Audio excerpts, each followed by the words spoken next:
Buenas tardes, doctor. Buenas tardes, doctor. Buenas tardes, doctor. Hola, hola.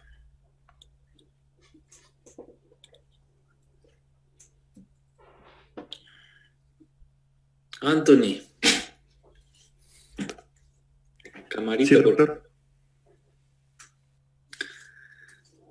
¿Cómo le cayeron esas noticias del COE Nacional? Las restricciones.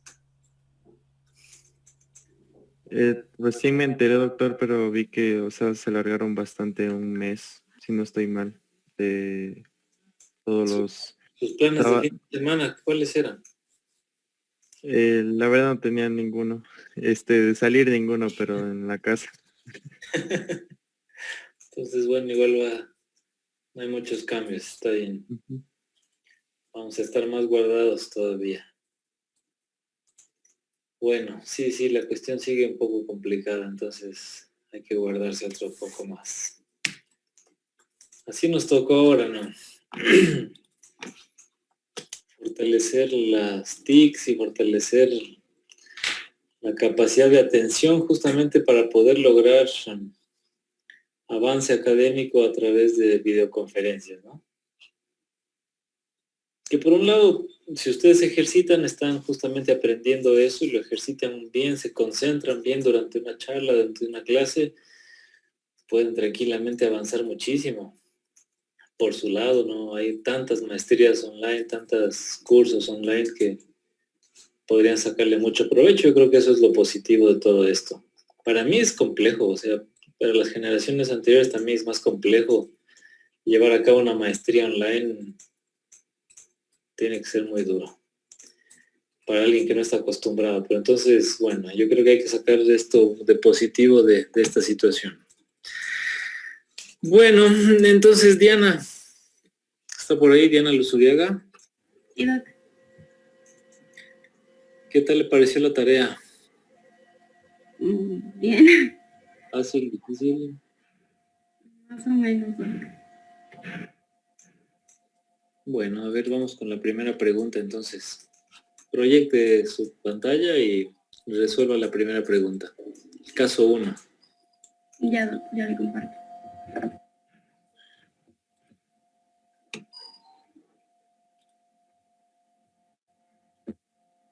Ahí se puede ver.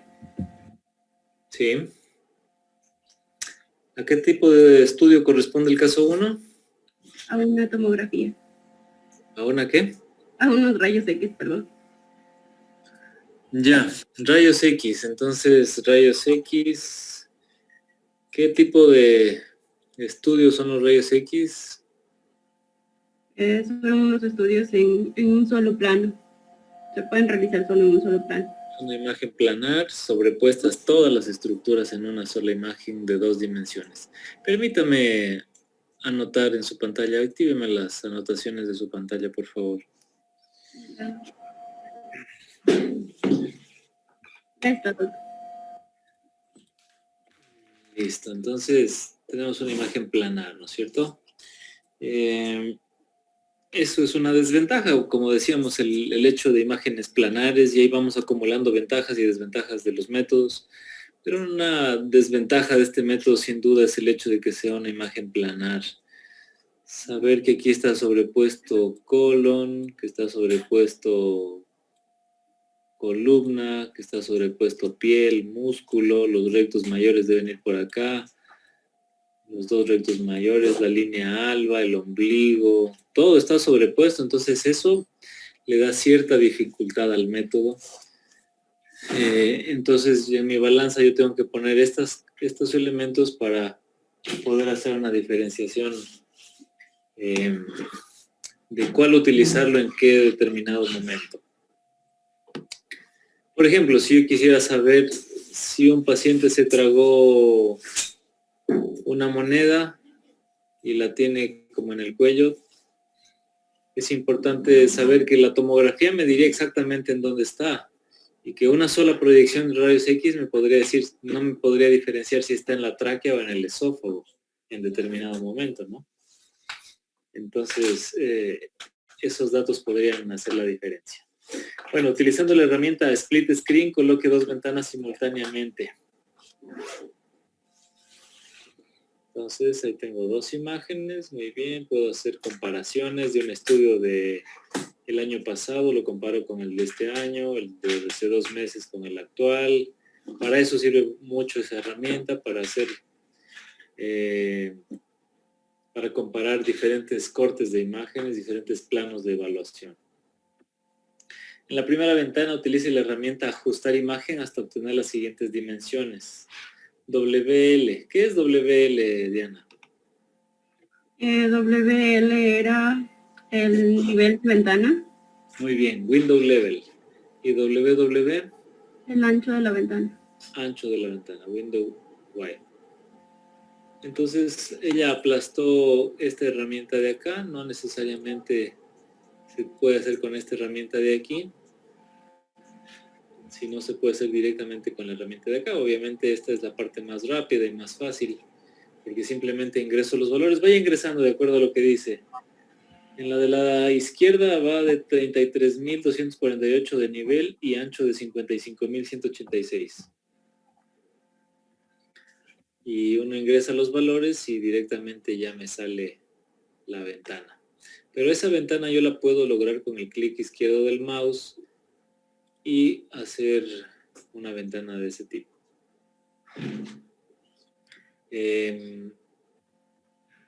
Antes de que ponga eso, a ver, otra vez cancele, aplaste la pestañita esta. Miren, también tengo dinámico, tengo ya ventanas preestablecidas, que eso se utiliza mucho para tomografía computada. Aquí en Rayos X casi no se usa, se pueden activar con los diferentes números del teclado.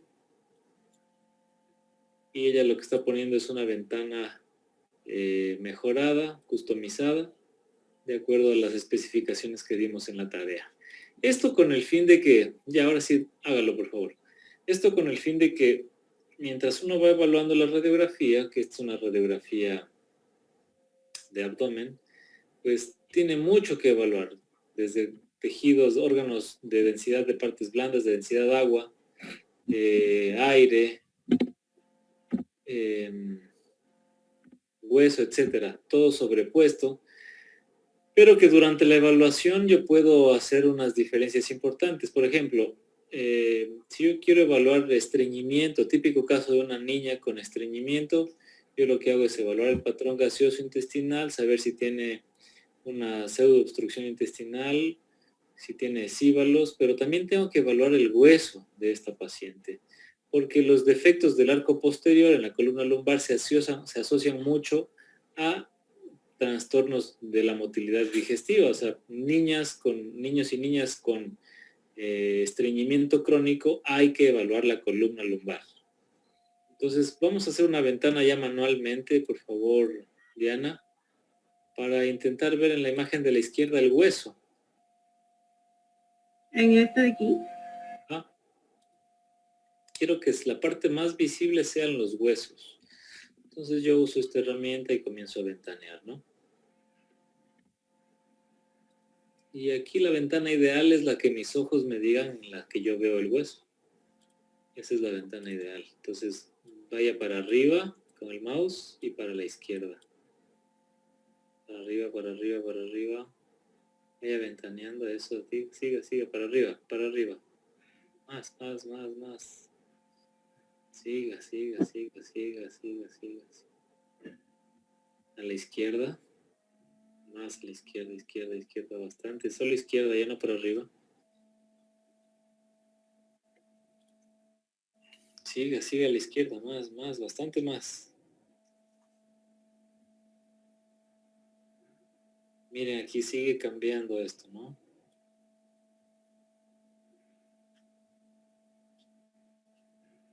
Esa es la gran ventaja de tener una imagen digitalizada o digital en la que yo puedo modificar el ventaneo, ancho y nivel de ventana, y eso me permite mejorar la evaluación, mejorar el contraste de las imágenes, y eso es bueno porque puedo hacer unas estructuras más visibles que otras. En tomografía ya van a ver, es mucho más fácil y mucho más palpable esas diferencias de ventanas. Bueno, ahí basta. Yo creo que hice una buena ventana. Miren cómo puedo diferenciar bien las vértebras, los pedículos vertebrales, los forámenes. Bueno, este aquí no. Y así. Entonces sería muy importante eso. Muy bien. Entonces, ¿quién más está por ahí? A ver quién nos ayuda. Anderson. Sí, doctor. Entonces, ¿estás de acuerdo en que esta es una radiografía? Sí. Vamos a irle poniendo el nombre. Entonces sería una RX. ¿Qué más? ¿Qué apellido le vas a poner o qué segundo nombre? ¿Es de abdomen o...? RX de abdomen, muy bien. Pero antes de ese, tiene otro nombre, otro componente. En este caso sería una RX Computaris. AP Ah, de abdomen, porque también podría ser PA.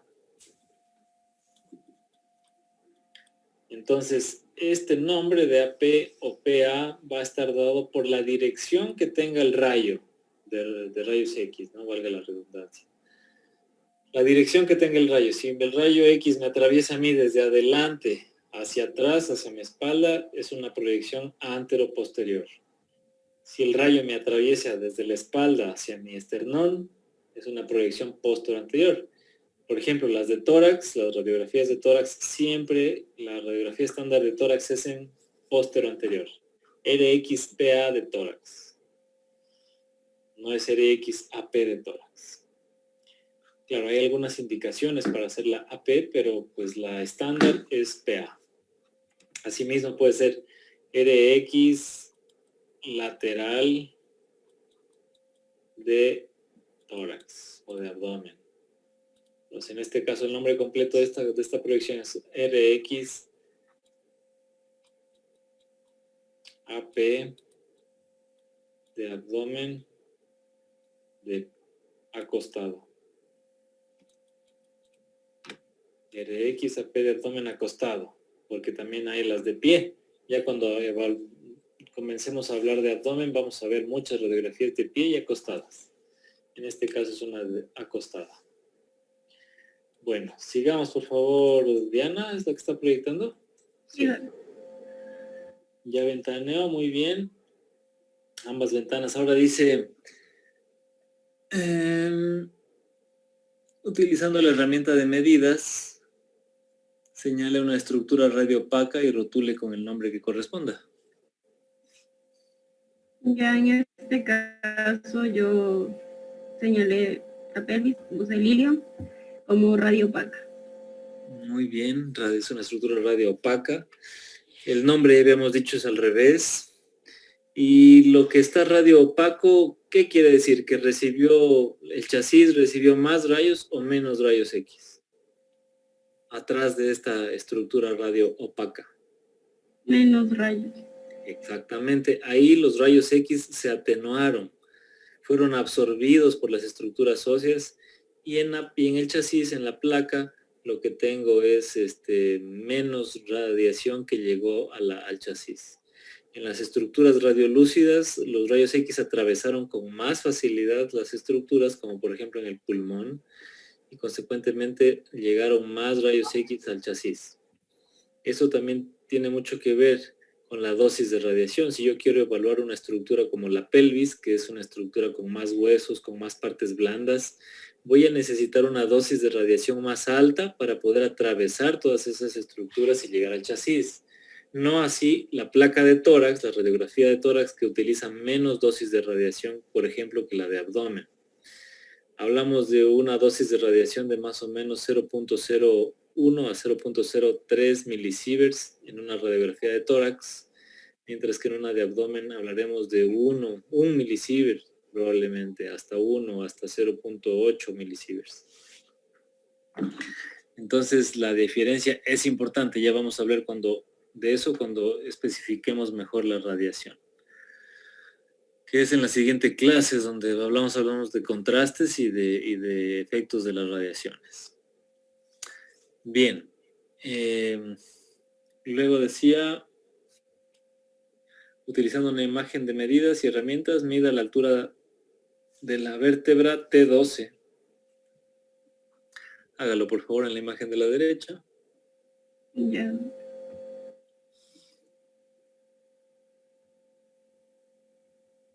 Muy bien, es una medida simple, muy fácil de hacerlo.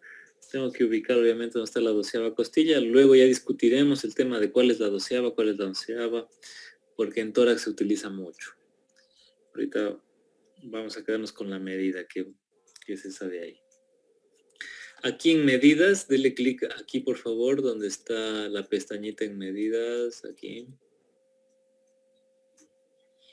Miren, tenemos longitud, tenemos elipse. Esta elipse específicamente se utiliza para sacar los ROIs, que son las regiones de interés, Region of Interest, que es para medir las atenuaciones en tomografía computada. Tenemos polígonos abiertos, cerrados para medir áreas, ángulos, ángulo de Cobb, etc. Herramientas que son muy útiles y tengo que ir moviéndolas para aprender a medir. Pero la medida genérica es longitud y se usa mucho para medir la longitud de un cálculo, el tamaño de un cálculo, el tamaño del hígado, etc. Entonces, si yo recibo una tomografía computada y quiero saber si tiene o no tiene hepatomegalia, pues lo mido. Por ejemplo, si en esta radiografía de aquí quiero saber cuál es el tamaño del hígado en la línea medio clavicular, también lo puedo medir. Hagamos eso, mida el hígado, ahí siguiendo la línea aquí otra vez.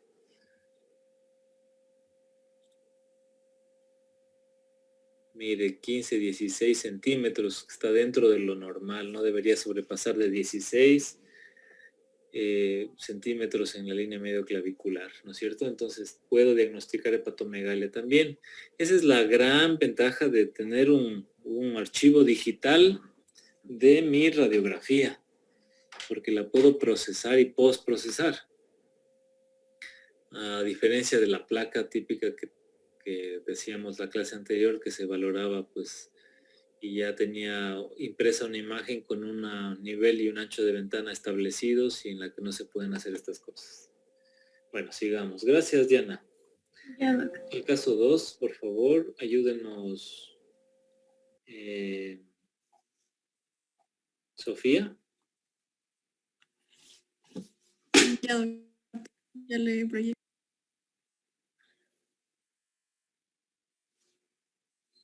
¿A qué tipo de estudio corresponde el caso 2? Sería este tipo de estudio, una resonancia magnética, que la podemos distinguir porque, la podemos diferenciar principalmente de una tomografía en que el color del hueso, en el caso de la resonancia, sería un color oscuro, un color negro, mientras que en el caso de la tomografía la observaríamos de un color más blanco. Entonces sería una resonancia magnética. Muy bien, muy bien. Evaluar el hueso para diferenciar una resonancia de una tomografía es muy importante. Entre otras cosas que ya vamos a ir viendo cómo diferenciarlas, pero básicamente es una resonancia magnética por la caracterización tisular que permite hacer. Cuando compara con resonancias de encéfalo van a ver que no podemos tener ese detalle anatómico tan bueno. Dice, utilizando la imagen de split screen, coloque 3 ventanas simultáneamente. Hágalo por favor.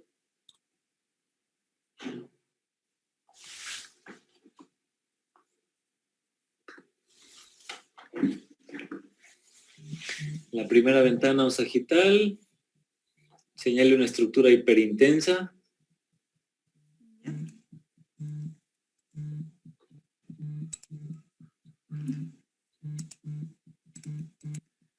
Ya yo en este caso le seleccioné el cerebelo, que lo podemos ver de un color un poco más gris. Está hiperintenso respecto a qué, pero... Ahí el cerebelo es una estructura de intensidad intermedia, ¿no? Por ejemplo, la grasa, el tejido celular subcutáneo. ¿Me permite la opción de anotar?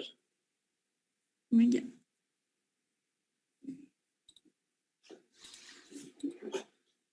Ya está. Ya, por ejemplo, aquí la grasa, todo esto hiperintenso es grasa.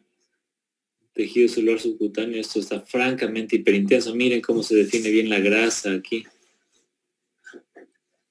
El líquido que está alrededor de la médula, el líquido cefalorraquídeo, es hipointenso. Bueno, ya vamos a ir viendo eso, pero todo esto me ayuda a configurar y saber que esta es una secuencia en T1. Pero miren qué bien se ve la grasa. Puedo ver la grasa muy bien brillando. Entonces, la grasa sí tiene una intensidad francamente alta, entonces yo podría decir que es hiperintensa. Bueno, en la segunda ventana coloque un corte coronal y señale una estructura hiperintensa. También lo mismo. Ya, aquí yo seleccioné sería el ventrículo lateral que contiene el líquido cefalorraquídeo, que lo podemos ver en color blanco, por lo que sería estructura hiperintensa.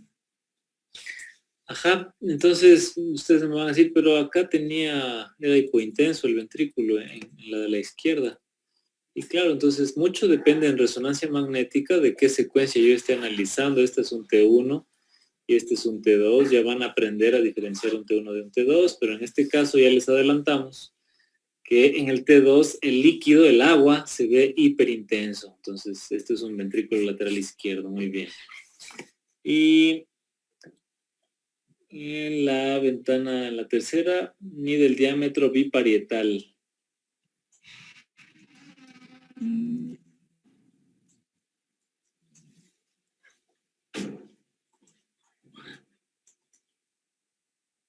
Bueno, ahí estamos con el diámetro. Muy bien.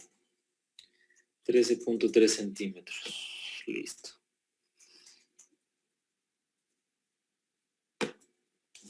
Una diferencia importante que quiero hacer aquí hincapié entre la tomografía y la resonancia magnética.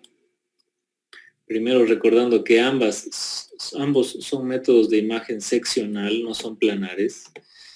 Pero la tomografía computada tiene este nombre de TAC. ¿Qué significa TAC? Tomografía axial computarizada. ¿No? Tomografía axial computarizada. Sofía. Tomografía axial computarizada. Tomografía axial. Axial. ¿Por qué? Porque la tomografía siempre adquiere la imagen en axial. Ya vamos a ver los principios físicos, pero el paciente no se puede poner en otra posición que no sea acostado, ya sea boca arriba, boca abajo o de lado, pero siempre acostado.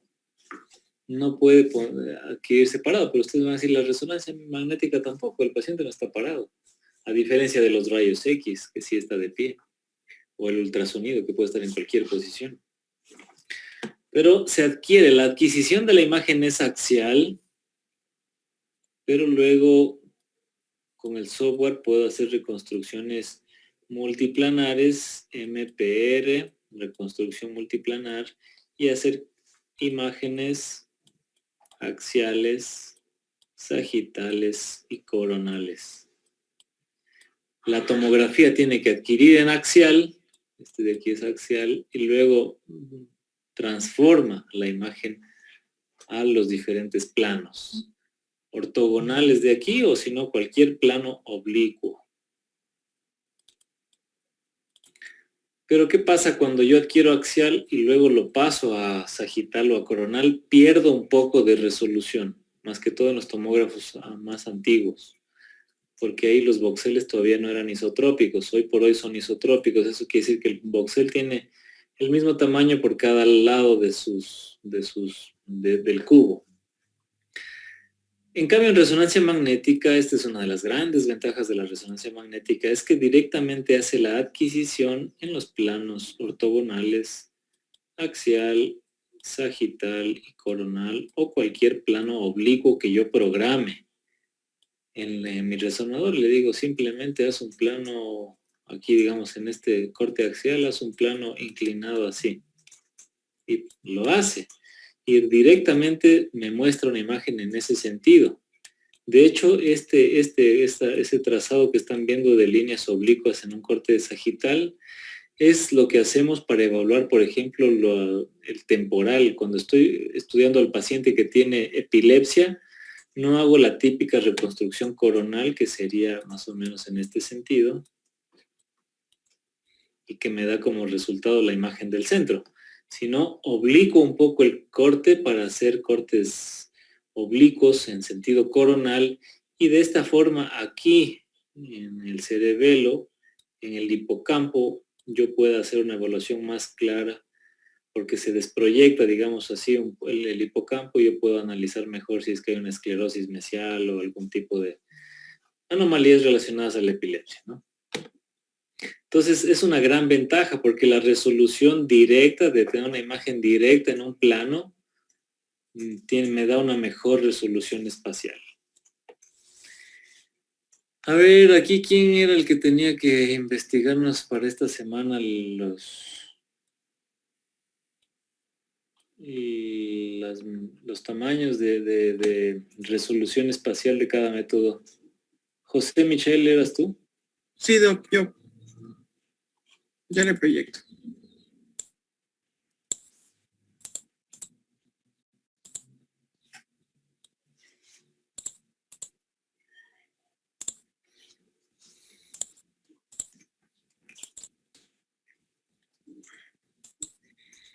Aquí Ya. entonces vamos a un paréntesis nada más para entender qué es la resolución espacial. Ya. No sé si se está viendo. ¿Se está proyectando tal vez? Ya. Bueno, con respecto a la resolución espacial, nos mencionaba que es la distancia mínima necesaria en milímetros que hay entre dos objetos para distinguirlos como estructuras separadas, y va a depender tanto del grosor del detector, del grosor del corte y del tamaño del píxel. Aquí en el gráfico podemos evidenciar, por ejemplo, las estructuras y los píxeles que tienen cierto tamaño para poder diferenciarse o tener cierta distancia para que las estructuras se puedan diferenciar. Un ejemplo que puse es aquí en esta imagen, que como se puede ver, la resolución conforme avanza la imagen va siendo mejor porque las estructuras se pueden diferenciar un poco más, y es en base a la resolución que tiene. Por ejemplo, aquí se ve bastante, no se puede evidenciar bien, pero en la última imagen ya se ve. Eso se refiere a la resolución espacial. Muy bien, entonces miren, en la imagen de la izquierda, que es de las primeras tomografías que salían hace mucho tiempo atrás, que primero que tomaban mucho tiempo en adquirirse, tenían una matriz de 80 píxeles por 80 píxeles. Entonces en esa matriz distribuía toda la imagen del encéfalo. Mientras más píxeles yo logre acumular en un determinado espacio, pues mejor resolución voy a tener y mejor capacidad del método para diferenciar una estructura de otra, diferenciar dos puntos. Entonces voy a tener una resolución espacial más fina, más detallada, si se quiere la palabra, mientras más píxeles tengo, mientras el método me lo permita, ¿no? ¿Y tienes los valores de cuáles son las resoluciones espaciales de cada método? No. ¿Y eso no quedamos? Los valores. Solo Por me ejemplo, sobre...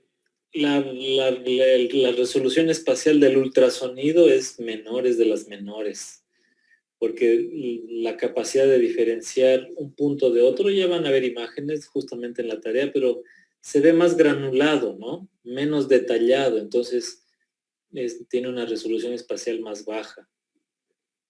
Por ejemplo, diferenciar en ultrasonido un cálculo menor a 3 milímetros es muy complicado.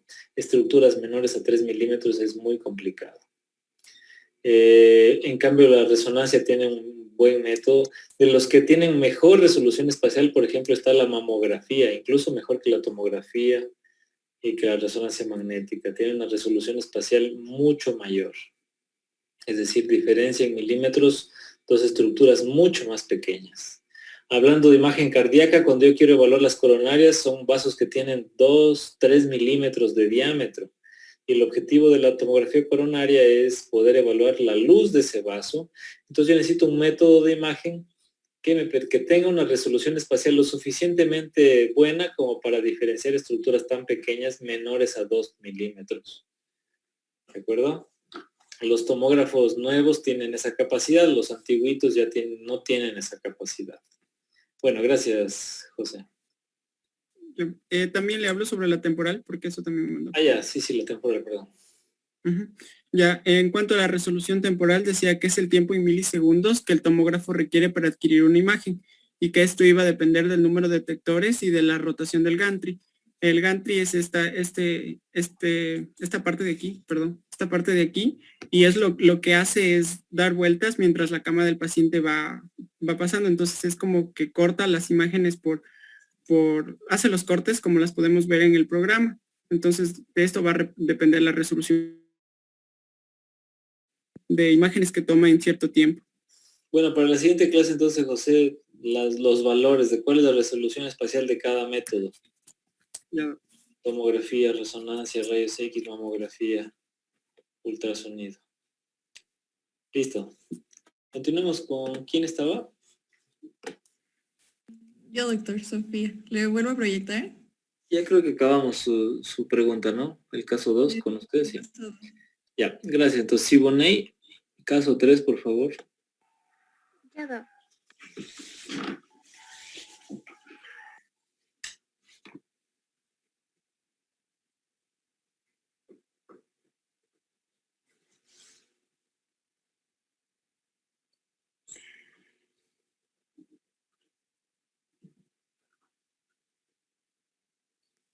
Ahí se puede ver, doc. Sí. Ya. Seleccione la serie arterial del caso 3. Utilice la herramienta MPR y realice las siguientes actividades. En el corte axial tome un ROI del parénquima hepático. Ya, doc. Un ratito que está un poco lenta.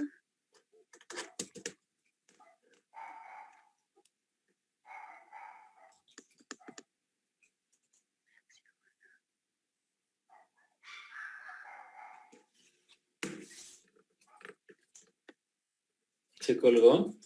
Sí, doc. Eso tiene que ir ya Ya. a su máquina pasándole un C-cleaner, un limpiador, mandarlo al técnico y prepararse porque cuando venga el examen va a necesitar que funcione bien. Eliminar archivos innecesarios, quitar los spam, pasarle un antivirus, lista por la máquina para cuando tenga su examen. Porque si ese día me dice, pues está fallando algo, ya, ¿qué vamos a hacer? Perdón. Ya, doc. Ahí sí se ve. Ok, un ROI en el hígado. En corte sagital, cierto. Corte axial. Va. Axial. Y ahí. Aquí es un ROI que significa región de interés. Y miren la información que me da. Varios valores ahí. Pero la que dice min es la medida media. En ese caso está en 101 UH, ¿no? Unidades Hounsfield. ¿Eso es esperado para el vaso? Digo, para el hígado. Del hígado. Bueno, yo encontré que el hígado más o menos va desde los 60 hasta los 70 unidades Hounsfield. Pero en otras bibliografías dicen cambio desde los 45. 45 a 60 más o menos es la atenuación hepática. Entonces aquí está muy por arriba, ¿no? Ahí uno ya comienza a configurar posibles anomalías de ese hígado, ¿no? Un depósito exagerado de hierro, por ejemplo, una poliglobulia, puede estar haciendo que ese hígado tenga una atenuación tan alta que es obviamente anormal. Y lo otro también, ¿no? Una atenuación muy baja de, por ejemplo, de 20, de 10, puede estar indicando que ese hígado tenga esteatosis. Bueno. Doctor, ¿puedo hacer una pregunta tal vez? Sí, Anderson, adelante. Justo en ese caso, digamos, yo también encontré lo de esos valores de las unidades, pero por ejemplo la imagen decía que era contrastada y también encontré que las unidades, cuando tienen medias de contraste podían ser de 100 a 300 las unidades, entonces yo le puse como que si eran esperadas pero por el medio de contraste, ¿ahí estaría incorrecto? No, es justamente lo que tú estás diciendo, tienes razón, ¿no? Yo me estaba olvidando ese detalle. Esta es una imagen arterial, en fase arterial, ¿no? Está con contraste, entonces obviamente la atenuación de este hígado está muy por encima de lo normal, justamente por el medio de contraste que está ahí. Entonces ya con el contraste sí, tienes razón, eso es lo normal. Sin contraste es lo que estábamos hablando hace un rato, tiene que tener más o menos entre 45 a 60, Si está elevada puede indicar problemas del depósito de hierro, si está disminuida esteatosis. Muy bien. Seguimos. En el corte sagital señale una estructura hipodensa y rotule con el nombre que corresponda. Adjunte una imagen.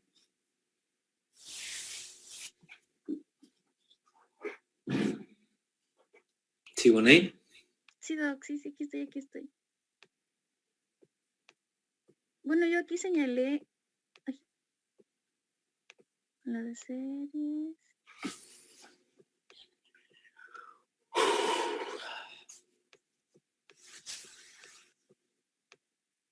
Ay, está lentísimo.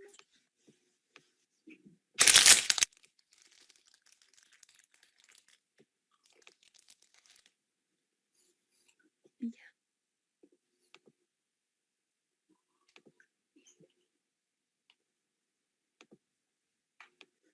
Yo aquí señalé esta de aquí. Y para mí era el intestino, no sé si estoy correcto. Bueno.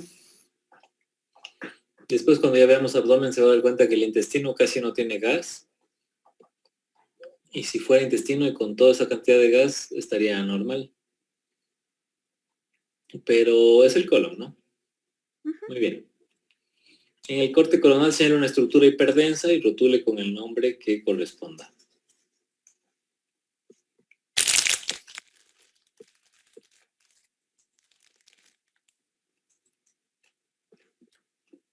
Aquí señalé, Doc, la costilla.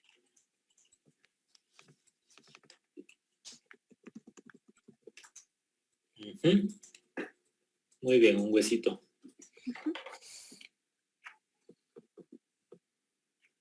En la serie con fase simple, o sea, en la serie simple, ¿de qué estructura puede tratarse de acuerdo con las unidades Hounsfield medidas? Esa foto que estaba ahí, Yo, Doc, le proyecto la tarea. por favor. Justo ahorita llaman todos. Pero según yo, era la vesícula biliar, Doc, Muy bien. por su contenido. Tenía 7 unidades Hounsfield, lo cual corresponde con agua. Y anatómicamente, pues se corresponde también con la vesícula biliar. Listo. Gracias, Siboney. Joana. Vamos al caso 4, por favor. Ya le comparto.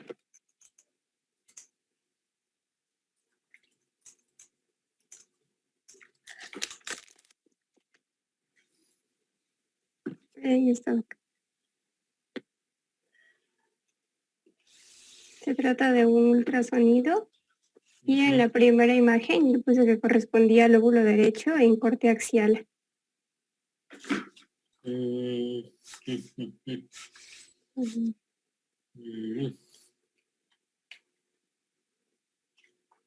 ¿Por qué cree que es derecho? Por yo por lo que lo vi un poquito más grande y el lóbulo derecho es más grande que el lóbulo izquierdo. Bueno, aquí no podemos hacer lo que estábamos haciendo hace un rato, ¿no? Que era diferenciar en un sagital. Cuando tengo un multiplanar, tengo las líneas de referencia, pero aquí tengo una imagen congelada, única. Así que si no tengo referencias anatómicas, va a ser muy difícil que yo logre saber si es izquierdo o derecho. Esa es la gran desventaja del ultrasonido. Las imágenes que están adquiridas ya no las puedo procesar como la tomografía, como la resonancia magnética, que a mí me llega toda la información, todo un disco, todo, no sé, 600 megabytes, por ejemplo, de información, y yo los proceso, hago multiplanares, hago oblicuos, reconstrucciones, etc. En ultrasonido no hay cómo hacer eso. Que tengo una imagen que fotografié y solo el que hace el ultrasonido puede interpretar realmente esa imagen porque sabe cómo la hizo. Yo puedo simular artefactos y imágenes inexistentes como operador del ultrasonido. Entonces, todo esto quiere decir que el ultrasonido es un método operador dependiente. ¿no? Porque solo puede hacer diagnóstico quien lo hace al examen. No así rayos X, tomografía y resonancia, que no es un método operador dependiente. La tomografía que se adquirió aquí, yo la envío a Bolivia y allá otro radiólogo la puede leer. Entonces, este es el lóbulo izquierdo en un corte sagital. Ya, En la siguiente imagen tenemos la vesícula biliar. ¿Qué artefacto podemos apreciar? una sombra acústica. Muy bien, la sombra acústica. Eso quiere decir que el sonido... ¿Me permite las anotaciones? Mm, Ya está, creo. Ya.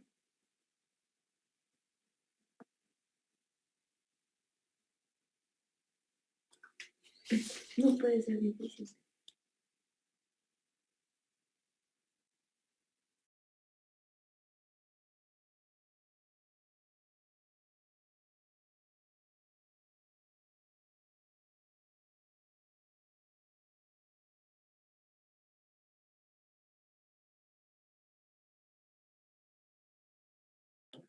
Ya, a ver. Aquí tengo. Entonces viene la onda de sonido, el haz de sonido aquí. Choca aquí en esta estructura que es un cálculo y rebota. Entonces me forma atrás una sombra, que es todo esto de aquí. En cambio acá, en la onda de sonido sí llegó hasta acá atrás. Entonces eso se llama un artefacto de sombra acústica. Muy bien. ¿Cuál es el diagnóstico de acuerdo con el hallazgo observado? Un posible caso de colelitiasis.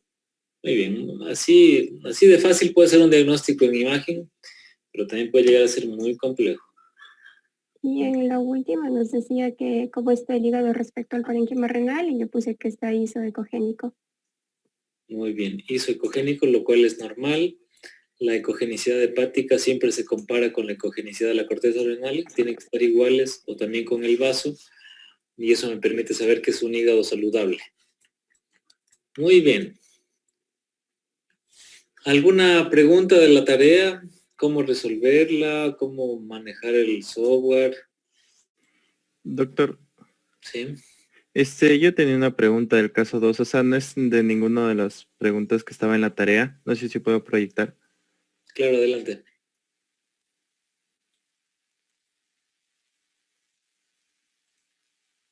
Ya, mi pregunta es que, por ejemplo, en el caso 2, al momento de utilizar el MRP, eh,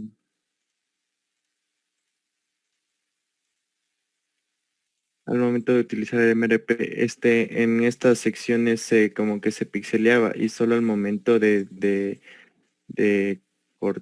voltearlo como que se arregla y las otras dos igual se pixelean. ¿Por qué sucede esto? Esa es mi pregunta. Permíteme las anotaciones, por favor. Ya. Ya está. Entonces, primero tenemos a la izquierda esta serie el estudio, ¿no? El estudio que se llama caso 2, en vez de caso 2 va a ir el nombre del paciente, la fecha de adquisición y luego vienen las diferentes series que se adquirieron. Aquí tiene una serie que se llama localizadores, que siempre se hace en resonancia magnética y esta serie solamente tiene 7 imágenes. Luego viene una T1 SE SAC P2 FIL que tiene 19 y aquí otra T2 que tiene 21 y así. Entonces, para yo lograr hacer una reconstrucción multiplanar, necesito muchas imágenes que no me dejen espacios muertos en mi imagen de base. O sea, si yo planifico sobre este corte coronal y quiero hacer adquisiciones multiplanares, tendría que hacer cortes muy finos o bien cortes que no dejen ningún espacio muerto. Es decir, un grosor de corte de 10 milímetros, por ejemplo, y que el siguiente corte sea después de 10 milímetros y se empate con el corte anterior y el siguiente se empate con otro y así, no me dejen espacios. ¿Qué se hace usualmente? Que en un corte se hace un bloque de 10 milímetros aquí, se salta uno 10 milímetros, es decir, pierde información de 10 milímetros y hace otro bloque.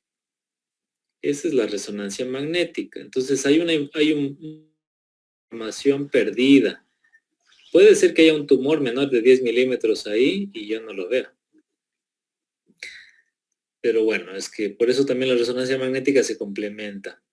Pero con solo 19 imágenes, estas no están con información perdida, están compuestas una tras otra, están juntas, pero son muy pocas y se alcanza a reconstruir, pero de forma muy pixelado.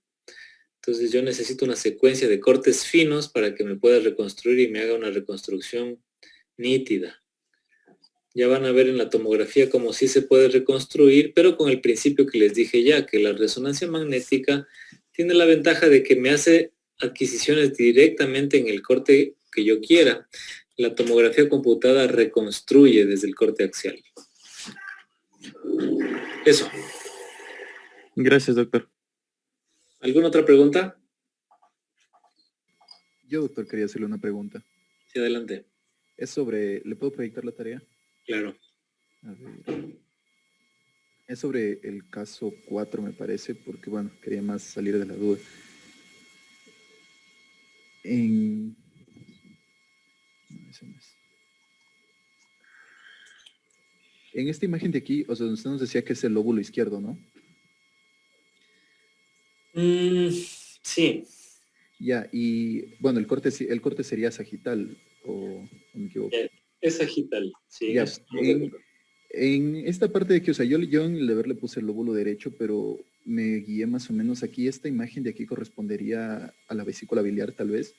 No. Eso es todavía parénquima hepático. La vesícula biliar tendría una ecogenicidad completamente distinta. Sería más anecoica. Anecoica, ajá. Sí, ahorita me acabo de dar cuenta de eso. Y, o sea, este espacio de aquí, ¿a qué correspondería? No, sí, a ver, actívame las anotaciones. Esto de aquí es una de las venas suprahepáticas.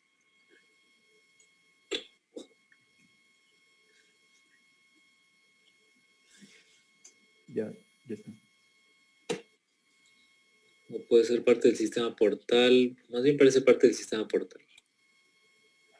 A ver, esta de aquí, ¿no? Y aquí está desembocando esta. Entonces, como está desembocando acá, que podría ser esta la vena cava superior, es una vena suprahepática. Eso quiere decir que acá es la parte anterior del paciente, acá es la parte posterior del paciente, acá es lo superior y acá es lo inferior. Si en ese mismo sentido yo me dirijo más hacia la derecha del paciente con mi transductor, voy a encontrar la vesícula. Pero ya sería de la...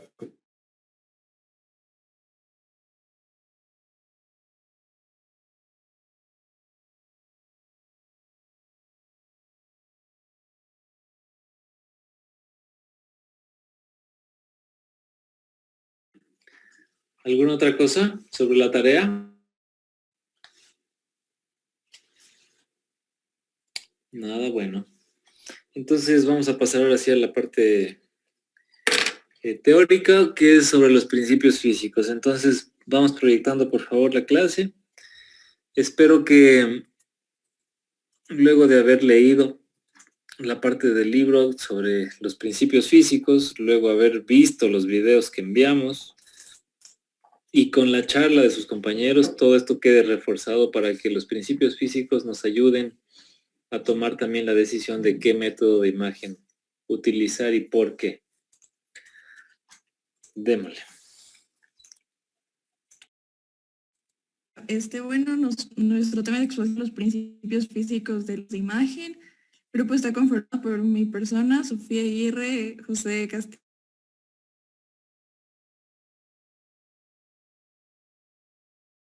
X, enviarle por favor.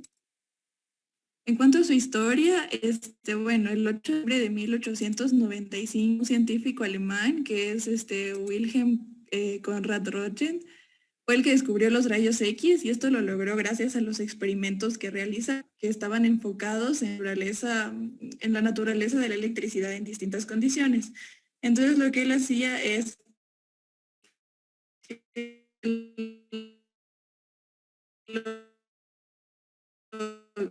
él usaba la bobina de reunador eléctrico que permite obtener tensiones a partir de una fuente de corriente continua.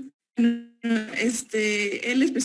trabaja específicamente los que los denominaba como rayos catódicos y relentos o cambios en las propiedades de la corriente eléctrica que se producían. Y en uno de estos experimentos él observó que el tubo de rayos catódicos se encontraba funcionando y al colocar una placa de cianuro platino de bario enfrente de los rayos, estos brillaban con más intensidad. Y si colocaba un tubo de rayos catódicos y la placa, la imagen de este objeto iba a aparecer impresa en la placa. Al descubrir esto, este profesor empezó a realizar más experimentos con el fin de investigar este nuevo tipo de radiación penetrante y la única explicación que encontró para este nuevo fenómeno era la acción de los rayos catódicos que se generaban en el tubo. Bueno, además de estas investigaciones, revelaron que este nuevo tipo de rayos podía atravesar tejidos blandos. Entonces, este científico decidió realizar un experimento en la mano de su mujer Berta y con ello obtuvimos la primera radiografía, una de las primeras radiografías de la historia, que es la mano de Berta. Para poder obtener esta fotografía, la mano de Berta tuvo que permanecer 15 minutos frente a la placa para obtenerla y bueno, este descubrimiento le otorgó al profesor en 1901 el Premio Nobel de la Física. Además, se los denominó como rayos X debido al desconocimiento de su naturaleza. Imagínate cuánta radiación tuvieron que haberle dado a la pobre mano de la esposa de Hounsfield, de Röntgen. 15 minutos de exposición radiológica seguida, ¿no? Sí. Ahora eso es cuestión de milisegundos, ¿no? Una radiografía de mano. Pero en ese tiempo pues fue mucha radiación. De hecho, ellos murieron de linfoma porque pues tenés radiación muy alta, ¿no? Estos rayos X han ido, la dosis de radiación de estos métodos de imagen de los rayos X ha ido decreciendo conforme avanza la tecnología. Hoy por hoy las dosis de radiación son muy bajas respecto a lo que eran en ese tiempo. Siga, por favor. Ya, en cuanto a la naturaleza y el origen del espectro electromagnético, a finales del año 1677, Isaac Newton descubrió que si lograba atravesar una luz a través de un prisma de cristal, esta luz se iba a descomponer en los colores del arco iris, entonces lo denominó como espectro. Pero luego, en el año 1800, William Herschel realizó mediciones de la temperatura de cada uno de los colores del espectro y se dio cuenta de que cuando se aproximaba al color rojo, la temperatura aumentaba. Entonces sacó la conclusión de que existen otras variaciones del espectro que no son visibles por el ojo humano y a estos rayos, ¿no?, que se acercaban al color rojo los denominó como rayos infrarrojos. ¿Te puedes pasar, por favor? Bueno, actualmente conocemos que no únicamente existen los rayos infrarrojos, sino que dependiendo de la longitud de onda vamos a encontrar distintos tipos de radiación. Primero tenemos las ondas de radio que tienen la longitud aproximadamente de un edificio y estas ondas las podemos encontrar en los teléfonos celulares o también en el Wi-Fi. Luego tenemos las microondas que tienen una longitud aproximada de un ser humano y este tipo de ondas están presentes en los satélites o en el propio microondas y son un tipo de radiación no ionizante que produce agitación de las moléculas y esto a su vez genera movimiento de las moléculas, lo que va a generar un aumento de la temperatura, ya que todas las moléculas que se encuentran en movimiento van a generar calor. Luego tenemos los rayos infrarrojos con la longitud de la punta de una aguja y su uso más común es en el control de electrodomésticos a través de un control remoto. Luego tenemos el espectro visible y bueno, esto tiene la longitud de microorganismos como los protozoos y solo una pequeña parte de este espectro es visible al ojo humano. Luego están los rayos ultravioleta. Estos, bueno, se utilizan dentro de la medicina para desinfectar o esterilizar algunos instrumentos quirúrgicos. Luego tenemos los rayos X, estos también se los utiliza en la medicina con fines diagnósticos. Y por último tenemos los rayos gamma, que se producen por la explosión de fenómenos astrofísicos como por ejemplo una estrella. Bueno, como podemos observar en la imagen, la longitud de cada onda varía dependiendo del tipo de onda y conforme las ondas se van haciendo mucho más cortas, la temperatura va a ir aumentando. Entonces, a menor longitud de onda va a haber mayor capacidad de penetración. Cámbiale. Entonces tenemos los principios físicos de los rayos X, estos son 5. El primero de ellos es el poder de penetración, que es la capacidad que tienen estos rayos de penetrar en la materia. Parte de la energía de estos rayos es absorbida por el objeto en estudio y atraviesa directamente la materia, mientras que otra parte de los rayos se dispersa. Por ejemplo, en la imagen podemos observar como ejemplo la penetración de los rayos X en una mano, provocando un efecto fotográfico como se ve en la placa, que es otro de los principios físicos de los rayos X. Este efecto fotográfico se refiere a la capacidad de producir cambios en las emulsiones fotográficas, es decir, un ennegrecimiento. Luego tenemos el efecto luminiscente, que se refiere a la capacidad que tienen estos rayos de incidir sobre distintas sustancias y hacer que estas sustancias emitan luz. También tienen un efecto ionizante. Normalmente influye sobre los gases y los gases suelen encontrarse en un estado neutro, pero cuando se exponen a los rayos X, estos se ionizan, permitiendo que la energía se disperse. Y por último tenemos el efecto biológico de los rayos X, que es la capacidad que tienen de producir cambios en los tejidos. Los componentes de un equipo de rayos X, bueno, tenemos el panel de control, el tubo de rayos X, la mesa y moral. Bueno, la mesa, como vemos en la imagen, es donde se coloca el paciente y tiene la finalidad de mantener al paciente en la posición necesaria durante la exploración radiológica. La mesa fija, el paciente es el que debe moverse de acuerdo al estudio que se va a realizar, o también puede ser móvil de forma manual o automática. Luego está el sustento, que se encuentra debajo de la mesa y es el que va a soportar todo el peso y además es todo el tubo X. Luego está también el panel de control. La persona encargada de realizar el estudio la va a utilizar y es donde se encuentran también los controles para determinar el tiempo de exposición a la radiación o el kilovoltaje. Y bueno, también tenemos el portachasis, tiene como un cuadrado en donde se va a impregnar la imagen del estudio realizado. Y por último tenemos el buki, que es una estructura que ayuda a evitar la radiación dispersa. Como les mencioné anteriormente en las propiedades de los rayos X, estos tienen una capacidad, un poder de penetración, pero parte de esta energía no penetra en el objeto en estudio, sino se dispersa y choca en todas las direcciones y puede generar incluso efectos que reducen el contraste de la imagen. Por eso es importante que el buki tenga en su parte posterior una lámina de plomo o conos. Cámbiale. Bueno, el tubo de rayos X es la parte más importante de este equipo porque es donde se generan los rayos. Sus componentes principales está el circuito de baja tensión, el circuito de alta tensión, y ambos son transformadores que permiten aumentar o disminuir el voltaje de la corriente. En cuanto al circuito de baja tensión, el transformador de este circuito es reductor porque disminuye el voltaje de la corriente de 220 voltios a 510 voltios, generando un fenómeno de inducción, el que va a permitir la liberación de electrones hacia uno de los filamentos que se encuentran en el tubo, como observamos en la imagen. Luego tenemos el circuito de alta tensión o de alto voltaje. Este transforma la corriente de 220 voltios en una corriente de 70.000, generando una diferencia de potencia. Es un transformador amplificador. Este aumento de voltaje que genera va a permitir el desplazamiento de los electrones hacia el ánodo. Luego tenemos el autotransformador. Este permite regular el voltaje para que no haya grandes variaciones. Y por último, el cátodo y el ánodo. La función del cátodo es centralizar los electrones que se generan y enfocarlos hacia el ánodo, mientras que el ánodo presenta una barrera en la cual chocan estos electrones que provienen del cátodo. Bueno, en cuanto a las 5 densidades fundamentales, bueno, los rayos X tienen la capacidad de atravesar la materia, penetrar en la materia dependiendo de la naturaleza de la sustancia. Entonces vamos a encontrar las 5 densidades fundamentales. Primero tenemos el aire, que en la placa se va a observar de un color negro. Luego tenemos la grasa, que se va a observar de un color gris. Después está el agua o también tejidos blandos, que en la placa se va a observar, aquí la escala de grises aumenta, se observa de un color un poco más claro. Luego está el calcio, que se observa de un color blanco. Y por último está el metal, que se va a observar de un color un poco más blanco, más intenso, y bueno, es causado por contrastes artificiales o también por marcapasos o prótesis. Esta imagen también es muy buena porque nos permite ya ir aclarando sobre qué estructuras tiene predilección este método. Si yo hablo de caracterizar o diferenciar las estructuras de densidad agua o las partes blandas, es un mal método, ¿no?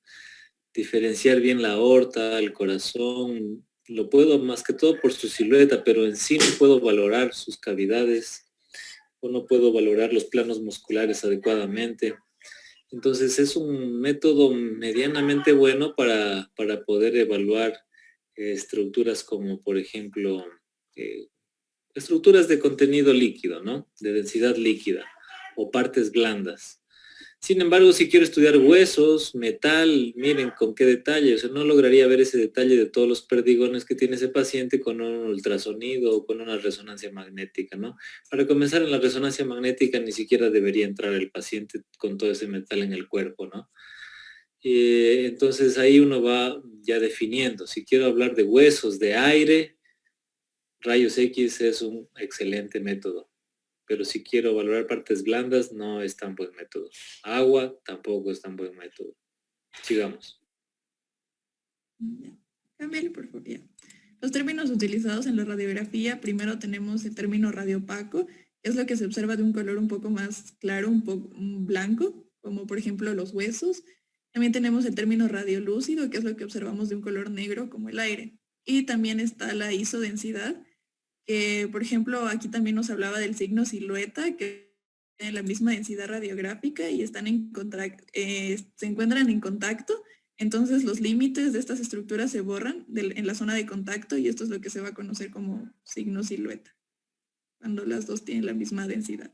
Sí, ya vamos a hablar luego del signo de la silueta con más detalle. Siga.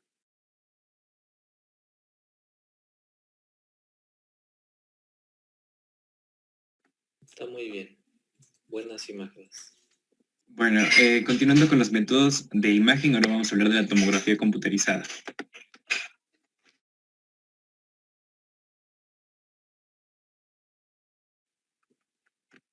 Ya, como concepto clave un poco de historia de los conceptos del actual de lo que es la tomografía computerizada. Primero, podemos considerarla como la tomografía computerizada como el método que nos permite obtener imágenes en base a resultados de construcciones bidimensionales de un plano tomográfico de un objeto.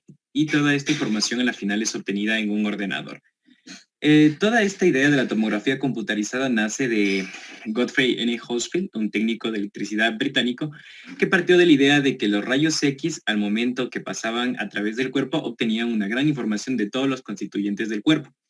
No obstante, no toda la información que se obtenía era o se recogía en las placas radiográficas.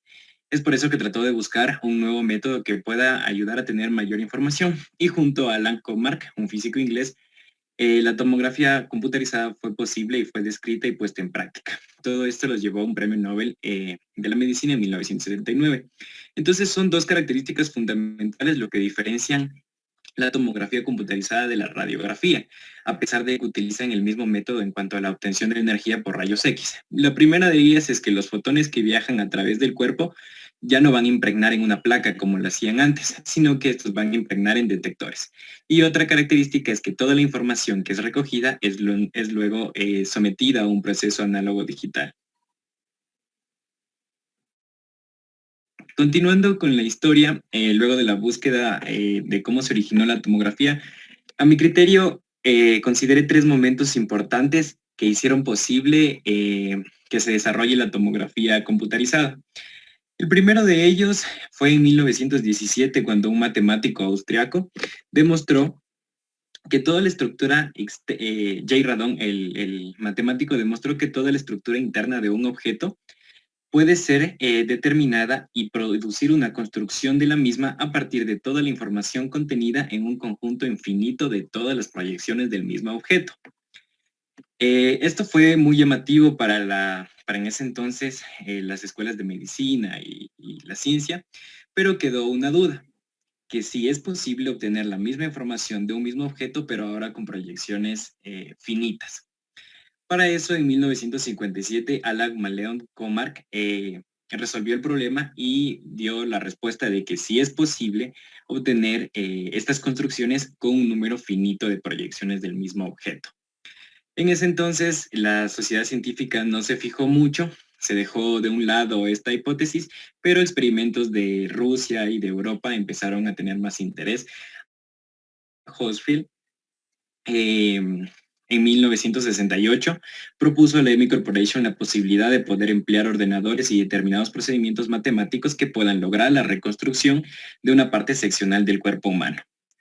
Y después de obtener miles de mediciones precisas de la atenuación de las imágenes, pudo producir la primera imagen tomográfica que podemos ver, la cual nació a partir de una lesión de cerebro que se encontraba en formol. En ese entonces, para hacer la primera imagen, no y de rayos gamma, y además que tuvo una duración de 9 días. Fue impresa en papel y luego se necesitó 2 horas y media más para poder digitalizarla en un computador. Con el pasar del tiempo se fueron construyendo muchos tomógrafos de distintas generaciones que posteriormente, y se fue disminuyendo la cantidad de tiempo que llevaba el procedimiento. Por ejemplo, la primera imagen que se hizo en un paciente tomó 4 minutos, pero las radiaciones todavía eran altas, gracias a que Hochschild ya empezó a utilizar los rayos X. A medida de que ha avanzado la tecnología, ha disminuido el tiempo de exposición y la dosis de radiación, hasta poder llegar a hacer imágenes tridimensionales como vemos en la parte inferior. Ahora, para comprender el funcionamiento del tomógrafo computarizado, vamos a recordar nuevamente de una manera rápida los principios físicos en los que se generan los rayos X. Como sabemos, existe el tubo generador de rayos X, el cátodo y el ánodo. Una vez que el cátodo es estimulado o excitado, este libera una bomba de electrones que van a chocar con la placa de tungsteno del ánodo. A nivel atómico podemos decir que se producen 2 procesos importantes para la generación de la energía, en este caso de los rayos X, y uno de ellos es el choque y el frenado.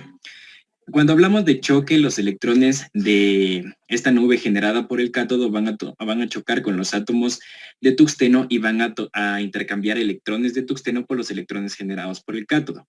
Esto produce una reacción atómica de energía que se transmite o se evidencia, se presenta como los rayos X. Es el primer principio de choque. El otro principio de frenado dice que los electrones chocan con los núcleos de los átomos de tungsteno y esto produce que el electrón, al chocar con el núcleo, se aleje del mismo y produce de igual manera energía que se transmite como rayos X. Entonces, el haz de rayos X llegan y atraviesan a la persona, al cuerpo como tal, y se producen ahora 2 efectos más importantes. El primero de ellos es el efecto fotoeléctrico, el cual habla de la atenuación de los rayos X dependiendo de la materia o de la estructura que está atravesando. Y el otro habla del efecto Compton, que quiere decir la dispersión que tienen estos electrodos, de estos electrones al tiempo que atraviesan la materia. De esta manera, la imagen no es nada más que la atenuación de los rayos X y se forma por estos 2 efectos. Básicamente es el mismo principio físico, los mismos rayos X que Hounsfield le dio a su esposa Berta en esa radiografía de mano, los mismos se utilizan para la tomografía. Por eso agrupamos a los rayos X y la tomografía como parte de una misma familia. Usan los mismos rayos X. El procesamiento es distinto, ¿no? Como lo está comentando José Sebastián, pero básicamente son los mismos. Sí, exactamente. Bueno, lo que diferencia ahora es el funcionamiento y los componentes y las partes del tomógrafo, porque al fin y al cabo se utiliza el mismo tubo de rayos X generador. Son 2 componentes esenciales en las partes de un tomógrafo. El primero de ellos es el gantry, la rueda que podemos ver, o también conocida como el aro, y la camilla. En la parte inferior podemos ver una imagen del gantry en su parte interna, en donde ahora son 3 los componentes esenciales: el tubo generador de rayos X, los detectores y el DAS. El DAS es el sistema de adquisición de datos. Entonces, en este caso, en el tomógrafo, y depende también de la generación del tomógrafo, pero el principio casi es el mismo. El tubo de rayos X gira a medida que va emitiendo los rayos los rayos X, y esa atenuación de los electrones de los rayos X es detectada por las filas de detectores. Una vez que se obtiene esa atenuación, el sistema de adquisición de datos mide y digitaliza la señal proveniente de estos detectores y la envía al computador. Aquí en la parte superior podemos ver el tubo de rayos X generando los rayos y estos son, la atenuación es detectada por una sola banda de detectores, lo que es un tomógrafo convencional. Pero existen también, por ejemplo, los tomógrafos multicorte, en donde se ha aumentado el número de filas de detectores, existe también el mismo tubo, pero al tener mayor número de detectores podemos generar un mayor número de cortes, lo que es, por ejemplo, una tomografía multicorte. Ya se va a explicar más adelante también. Bueno, aquí vemos también otra estructuración del funcionamiento del tomógrafo. Se emiten los rayos X, atraviesan a la persona. Los detectores miden la atenuación de los rayos X, de los electrones de los rayos X. Estos se interpretan en el sistema DAS y es enviado al computador.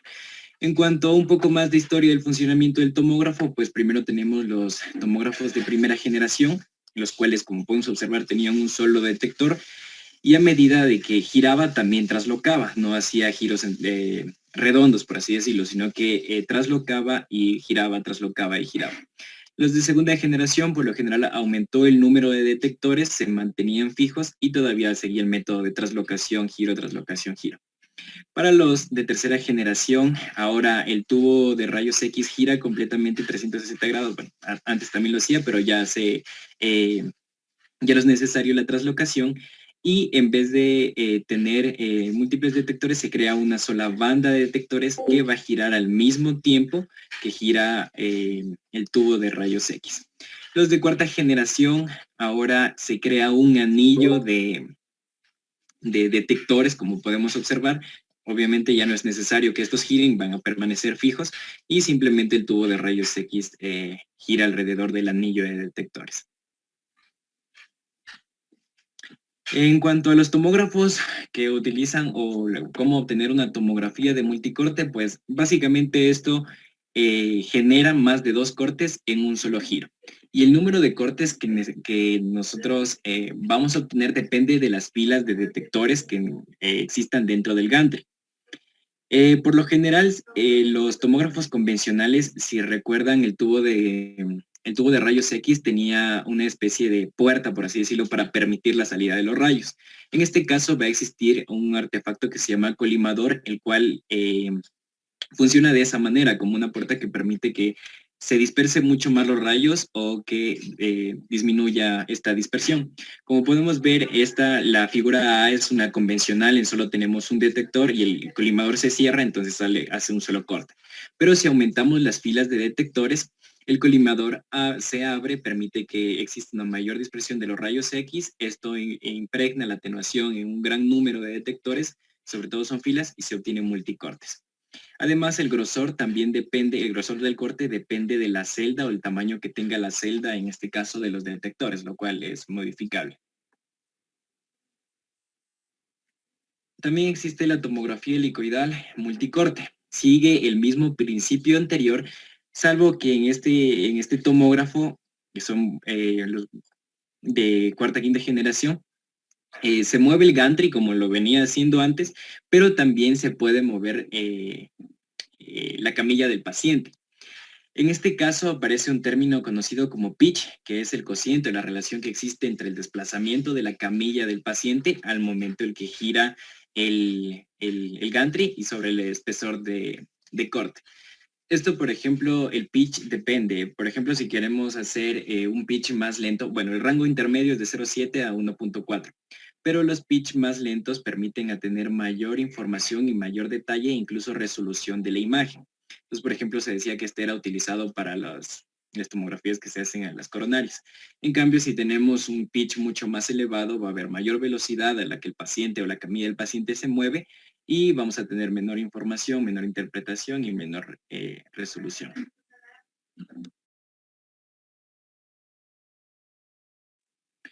Bueno, la resolución espacial, pues ya se mencionó un poco antes de empezar con la exposición. Recordamos la distancia mínima necesaria en milímetros entre dos objetos para poder distinguirlos.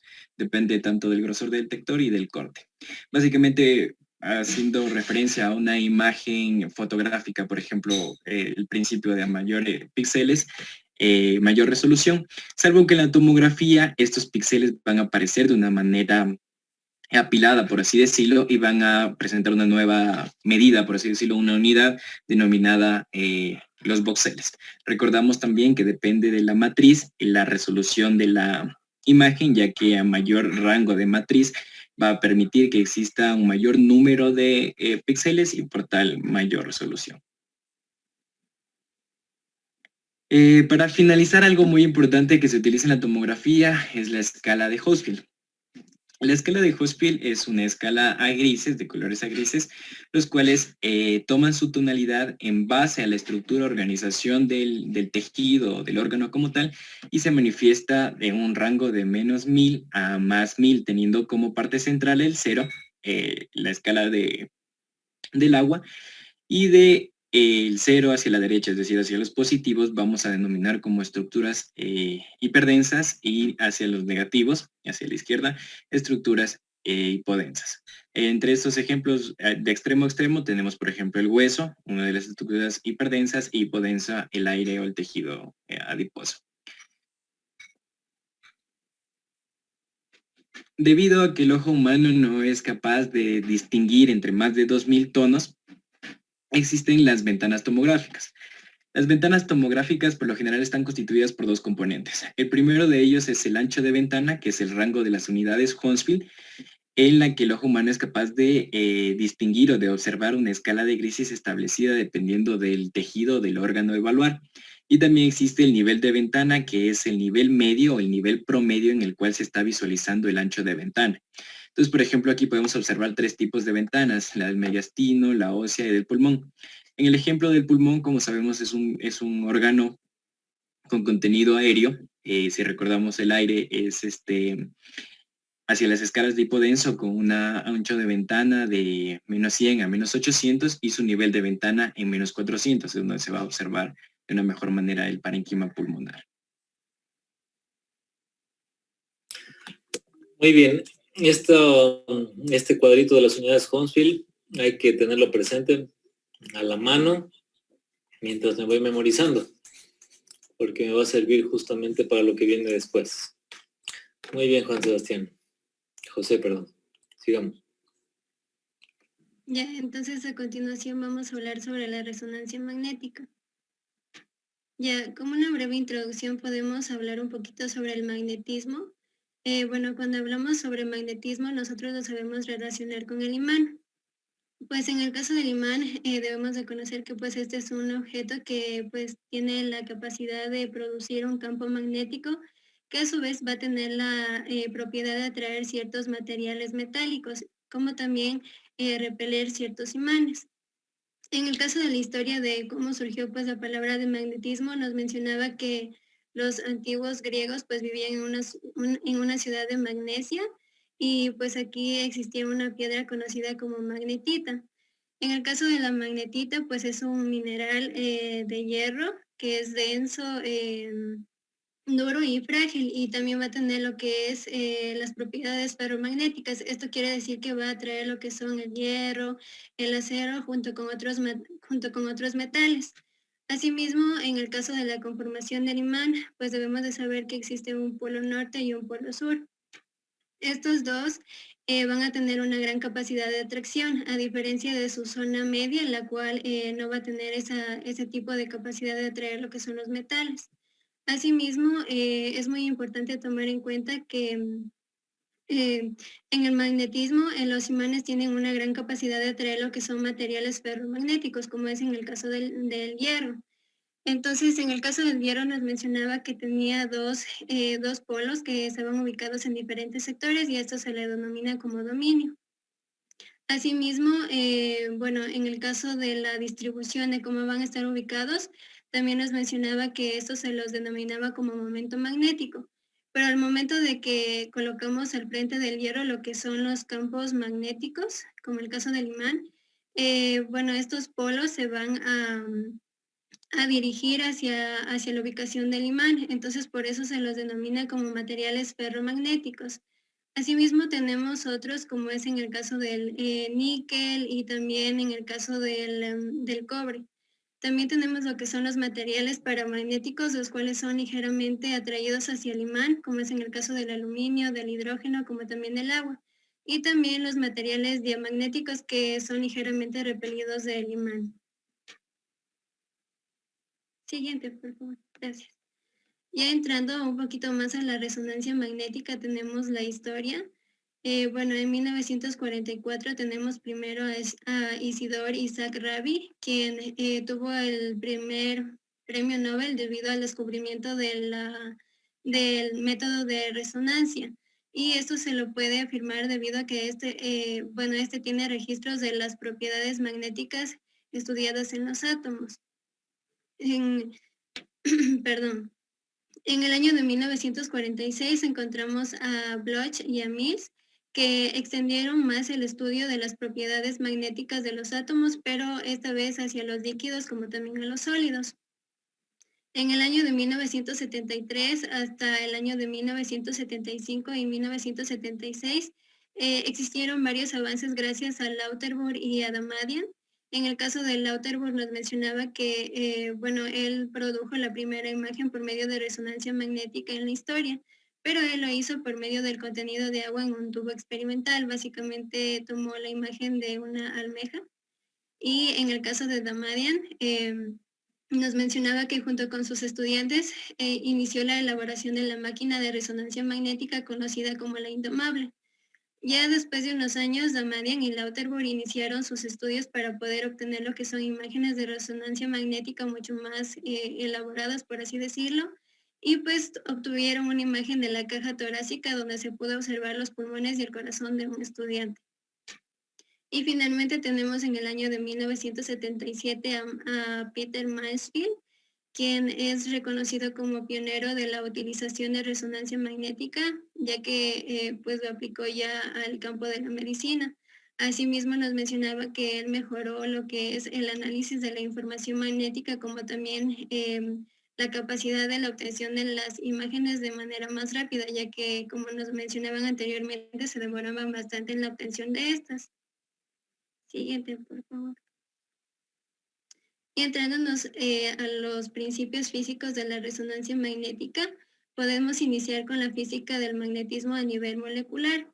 Como sabemos, la materia se encuentra conformada por átomos y estos átomos poseen partículas subatómicas. En la corteza vamos a encontrar lo que son los electrones, que tienen carga negativa. En su núcleo vamos a encontrar los protones y los neutrones. En el caso de los protones, estos pues se caracterizan porque tienen una carga positiva y los neutrones no tienen carga. Como un ejemplo podemos tener al protón, quien nos mencionaba que este iba a girar sobre su propio eje y esto se lo conoce como spin. También nos mencionaba que pues sus movimientos en forma de rotación se debía gracias a la carga eléctrica que tenía el protón. Entonces, al momento de que el protón rotaba o hacía la rotación en spin, se generaba lo que era el campo magnético, el campo magnético. Y este a su vez tenía un vector que, bueno, en este caso en la imagen se observa que el vector está representado por la flecha. Entonces, representaba la fuerza o el momento magnético.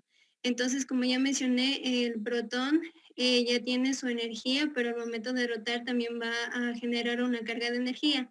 Pero si nosotros aplicamos más energía, el movimiento de rotación de spin va a cambiar a un movimiento de precesión, que más adelante lo voy a explicar. Siguiente, por favor. Y entrándonos prácticamente a los tejidos y la aplicación de la resonancia magnética en estos, debemos de tomar en cuenta diferentes puntos. En la resonancia magnética básicamente se utilizan los átomos de hidrógeno y esto se debe a que tienen un número impar de protones en su núcleo, lo que generan que pues realicen movimiento de spin. Asimismo también nos mencionaba que pues gracias a este movimiento se obtiene el campo magnético que mencioné y también se debe a que el átomo de hidrógeno es muy abundante en el cuerpo. Una cosa más que debemos de tomar en cuenta es que pues el cuerpo humano no tiene magnetismo. Entonces los vectores de los protones de hidrógeno van a estar distribuidos al azar, así como vemos en la imagen izquierda, ¿no? Entonces, al momento de que nosotros aplicamos un campo magnético externo, que pues en este caso sería la máquina, se producen dos procesos, lo que es la polarización de la magnetización y la precesión incoherente. En el caso de la polarización de la magnetización, se refiere a que, bueno, los vectores del spin de los átomos de hidrógeno se van a alinear, pero estos se van a alinear hacia la dirección del campo magnético externo, como lo podemos ver en la imagen derecha, que todos los átomos se van hacia arriba, ¿no? Por así decirlo. Entonces, esto también hay que tomar en cuenta, ya que la dirección de donde van los vectores puede ser paralelo o antiparalelo. Pero nos mencionaba que pues la alineación que más predomina es de manera paralela, ya que tienen el uso de una menor energía, a diferencia de la alineación antiparalela que tiene el uso de mayor energía. Y asimismo se produce lo que es la precesión incoherente. En el caso de la precesión, pues básicamente se refiere a un movimiento cónico, como se puede observar en la imagen inferior. Básicamente todos los protones van a tener ese mismo movimiento, pero no van a realizarlo a la misma vez, sino que van a ser a diferente tiempo, por así decirlo. Entonces nos mencionaba que cuando había mayor intensidad del campo magnético, la frecuencia de la precesión iba también a ser mayor. Entonces esto es como primer punto, ¿no? Pásale, por favor. Ya. Luego de que pues ya ocurren estos dos pasos, se realiza lo que es la aplicación de ondas de radiofrecuencia.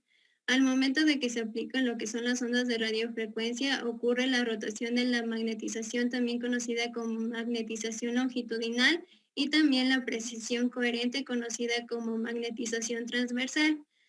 Bueno, la rotación de la magnetización, también conocida pues como magnetización longitudinal, se refiere que al momento de que nosotros aplicamos lo que son las ondas de radiofrecuencia, los vectores de los electrones van a girar, como podemos observar en la imagen izquierda. Estos giran y, bueno, giran aproximadamente 90 o 180 grados, pero obviamente esto va a depender de la aplicación de las ondas de radiofrecuencia.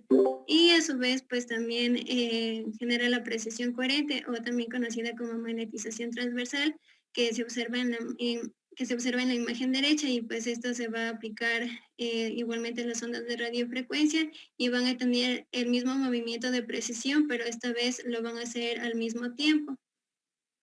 Y finalmente un punto importante es lo que es la secuencia en spin-eco. A manera de resumen, nos mencionaba que al momento de aplicar una sola onda de radiofrecuencia, esta señal que se genera se puede cortar, ya que no tiene suficiente energía, por así decirlo. Entonces, para que siga su proceso, se debe de aplicar varias ondas electromagnéticas, lo cual permite que pues se genere el eco de la primera onda, por así decirlo, y que siga pues su proceso normal de fase y de rotación que ya había mencionado anteriormente.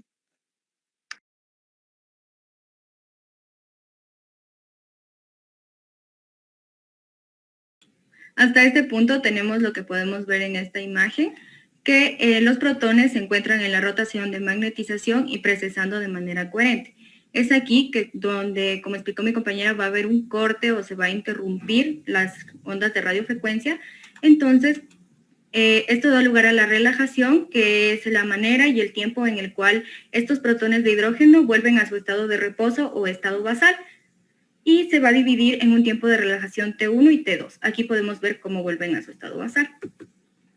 La relajación longitudinal o T1 es el tiempo que se requiere para que la magnetización longitudinal recupere un 63% de su valor de equilibrio.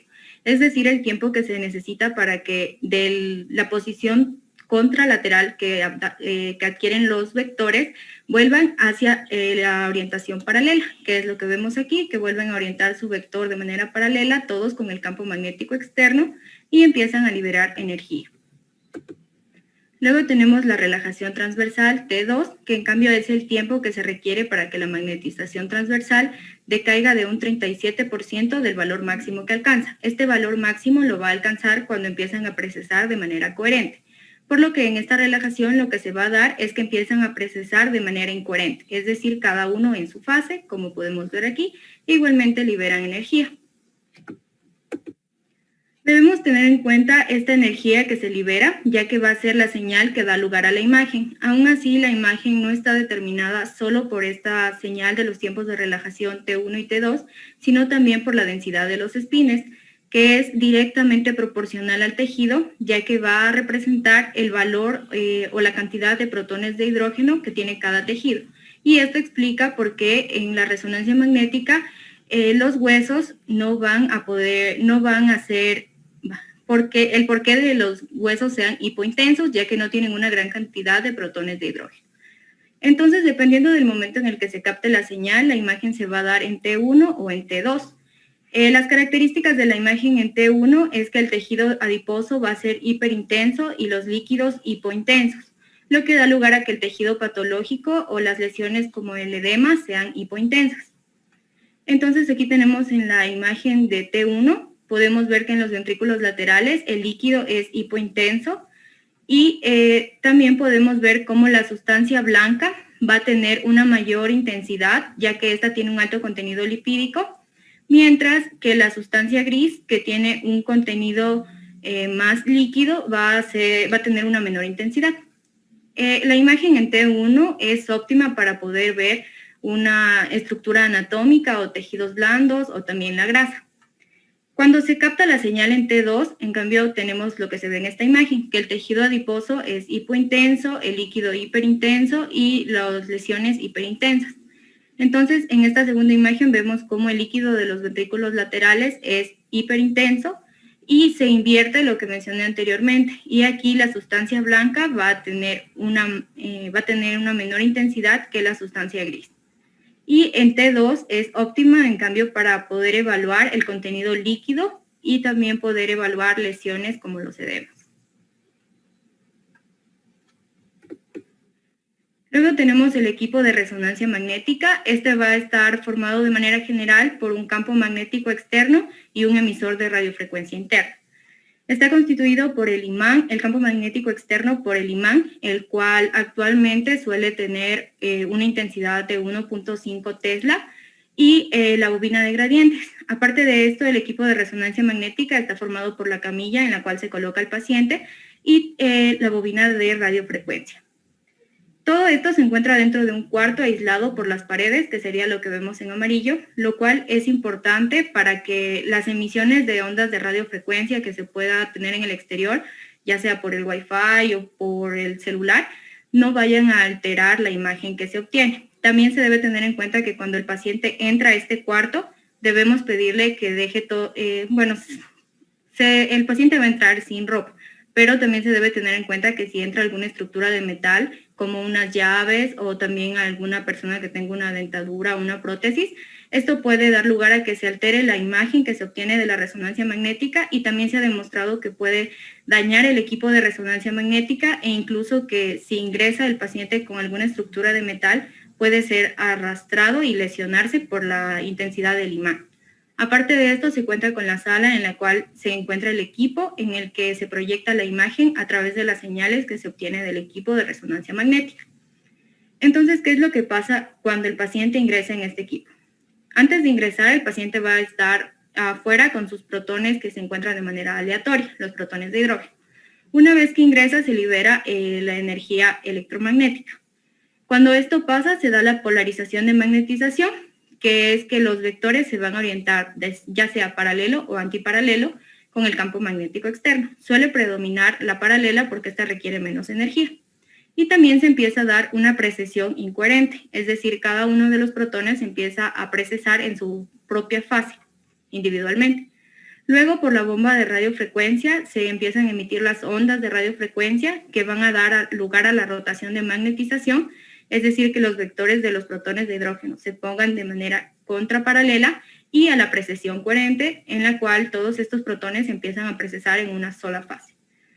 Durante este proceso se van a dar interrupciones de la onda de radiofrecuencia, dando lugar a la relajación, que da lugar a la energía para la señal que va a mostrar la imagen en el equipo.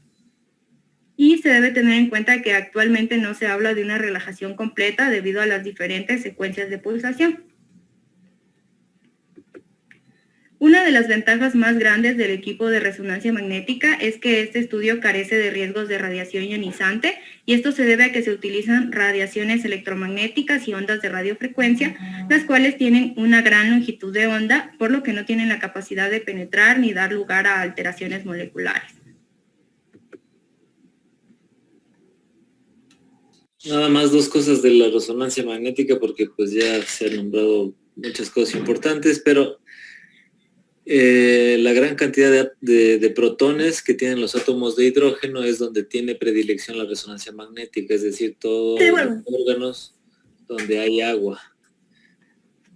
Por eso es que también lo agrupamos mucho con el ultrasonido, que también tiene afinidad por agua, y hacemos esa clasificación en dos familias. En un lado, los métodos de imagen que usan radiaciones ionizantes o rayos X, tomografía y rayos X, y en el otro, que si bien es cierto, no tienen el mismo principio físico como los rayos X y la tomografía, pero en cambio se parecen mucho por la afinidad con estructuras de tejido blando, con estructuras que tienen líquido, agua. Ya sea por el ultrasonido que transmite bien las ondas de sonido en el agua, o ya sea por la resonancia magnética que actúa sobre todo en los átomos de hidrógeno. Continuemos, por favor.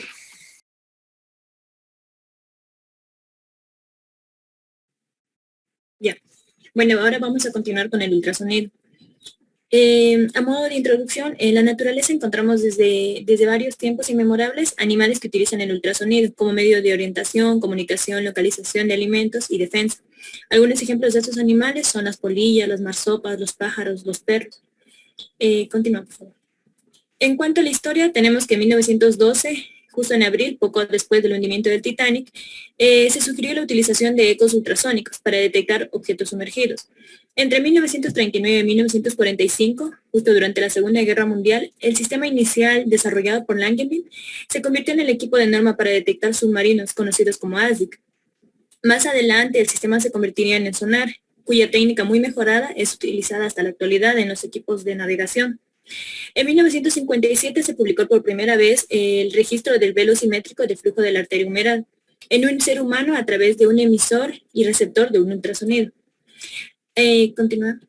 Para saber cómo funciona el ultrasonido es necesario tener en cuenta el concepto de sonido. Entonces, se dice que el sonido va a ser producido por el disturbio de moléculas que van a componer un objeto. Por esto se dice que el ultrasonido es de naturaleza mecánica. Pues para que se genere un sonido es necesario que vibre alguna fuente que puede ser elástica o de material deformable, por lo que la percepción del sonido es en realidad una sensación de que algo se está moviendo. La frecuencia con la que las moléculas vibran va a depender de la fuente que originó el sonido. Por otra parte, para que esta vibración pueda ser transmitida, necesita de un medio a través del cual desplazarse. Es por eso que el sonido nunca se transmite en un medio vacío. Las frecuencias audibles para el ser humano van de 20 a 20.000 Hz. Superior a esto, el sonido no es perceptible. Superior a esto es lo que se conoce como un ultrasonido. E inferior a 20 Hz es lo que se conoce como un infrasonido. Las ondas sonoras transfieren su energía mecánica al medio provocando oscilaciones de sus moléculas, justo alrededor de una posición de equilibrio, y cambios periódicos tanto en la presión como en la densidad y en la temperatura. La presión, la densidad y la temperatura del medio, así como el movimiento de las partículas, son variables acústicas que van a cambiar en función del tiempo y el espacio. Hay que destacar que un ciclo va a ser la variación completa de una variable acústica, o lo que es lo mismo, la distancia entre dos puntos ubicados en la trayectoria de una onda que presenta igual vibración, es decir, que van a vibrar en igual fase. Pásale, por favor. Si nosotros pudiéramos detener una onda de sonido y medir la distancia que hay en esta desde que comenzó la onda hasta el final del ciclo, esta distancia sería la longitud de onda. A esta se la representa con la letra lambda. El intervalo de tiempo preciso para completar este ciclo en segundos se denomina periodo y se representa con la letra t. Esa longitud de onda va a ser directamente proporcional a la velocidad de propagación del sonido e inversamente proporcional a la frecuencia del sonido. Esta va a ser importante porque tiene la relación con la resolución de la imagen. El número de ciclos completos por unidad de tiempo va a contribuir a la frecuencia. Entonces, la frecuencia del sonido es expresada como hertz, en el cual un hertz es equivalente a un ciclo por segundo. En este orden de ideas, si nosotros decimos que tenemos un megahertz, este sería equivalente a 1.000.000 de ciclos por segundo. Cámbiale, por favor. Ahora, la frecuencia va a ser inversamente proporcional tanto al periodo como a la longitud de onda. En general, los ultrasonidos disponibles actualmente van a corresponder a un rango o escala de sonido, cuya frecuencia se va a ubicar entre 1 y 30 MHz. Pues tenemos que como la frecuencia es inversamente proporcional a la longitud de onda, las frecuencias más altas tienen longitudes de onda más cortas, que van a permitirnos pulsos más estrechos, pero con una mejor resolución de imagen. Mientras que a menor frecuencia va a haber una mayor longitud de onda y por lo tanto va a haber una mejor penetración del sonido. En cuanto a la velocidad de propagación del sonido, tenemos que esta va a ser la distancia recorrida en un periodo de tiempo. Se va a medir en metros por segundo y la velocidad de onda sónica se representa como el producto de la longitud de la onda por la frecuencia a la cual se emite el sonido. Sin embargo, vemos que esta es diferente de acuerdo al tejido por el cual se esté propagando. Esta va a depender de diversos factores, como son la densidad, la elasticidad y la comprensibilidad. A continuación podemos ver que la velocidad de propagación va a ser menor en el aire que en el líquido y los sólidos, debido a que aunque aumente la densidad, esto también va a hacer que aumente mucho más su elasticidad. Aquí podemos ver las diferentes velocidades de propagación de los sonidos. Vemos que en promedio se va a encontrar alrededor de unos 1540 metros por segundo, a excepción del aire y del hueso. Es por esto que la velocidad de propagación en estos medios va a cambiar de manera importante. Los términos descritos anteriormente como frecuencia de longitud de onda, el periodo y la velocidad de propagación se describen para ondas continuas, en las que los ciclos se repiten de una manera indefinida. Sin embargo, en el diagnóstico médico vamos a utilizar comúnmente los pulsos cortos de ultrasonido o ultrasonido pulsado. Cámbiale, por favor. Los cuales se van a producir aplicando pulsos eléctricos en el transductor. En cuanto a la impedancia acústica, también llamada resistencia sonora, tenemos que se traduce como la resistencia del medio a la propagación de la onda sonora. Entonces, en el ultrasonido, la imagen se define como la densidad del medio por la velocidad de propagación del sonido. Se expresa en kilogramos por metro cuadrado sobre segundo y su unidad va a ser el rail. En el organismo humano, la impedancia acústica va a cambiar en las diferentes interfaces de los tejidos, ya que cada tejido tiene su propia densidad. Va a ser elevada para los sólidos y va a ser baja para los líquidos, para las partes blandas y para gases. Esto es lo que nos permite que la reflexión sea mucho mayor en las interfaces de aire, tejido y hueso. Hasta ahora... Decía que el sonido se transmite muy rápido en el hueso. Esta impedancia acústica es muy alta, entonces no es un buen método para evaluarlo, ¿no? En cambio, el agua tiene una baja impedancia acústica y transmite bien el sonido, entonces hígado, músculo, cerebro, vejiga, vesícula, todo buen método para evaluarse con ultrasonidos, ¿no? Ya.